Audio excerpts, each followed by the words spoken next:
क्रिस्का recording studio एकंगर सराय।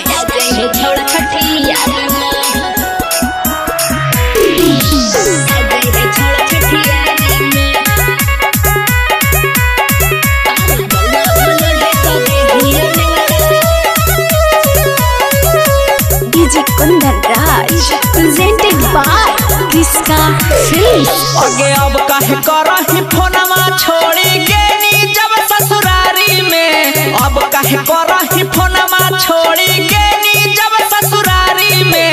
बउआ होलो है तो देहियो ने बताया जे है छोड़ा छठियारी में, बेटा होलो है तो देहियो ने बताया जे है छोड़ा छठियारी में।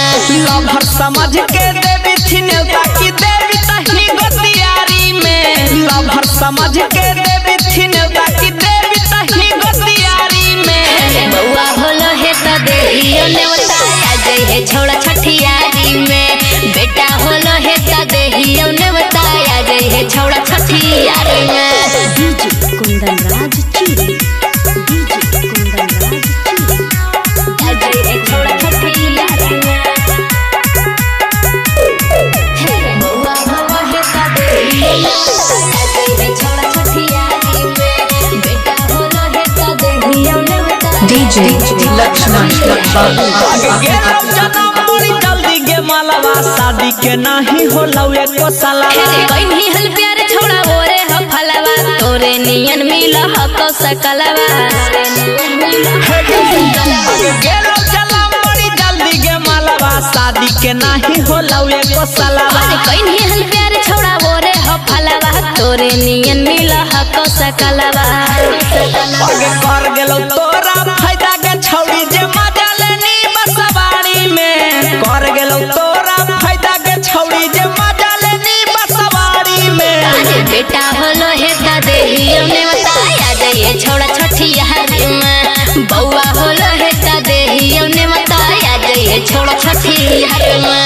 डीजे कुंदन राज चिरी, डीजे कुंदन राज चिरी, डीजे कुंदन राज। क्रिस्का रिकॉर्डिंग स्टूडियो एकंगर सराय।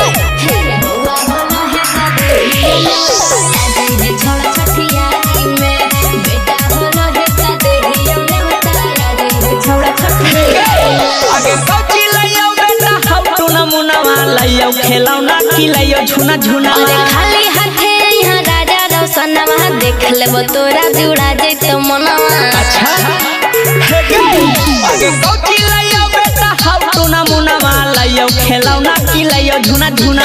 खाली हाथे यहाँ राजा रोशनवा, देख लेबो तोरा जुड़ा जइतो मनवा।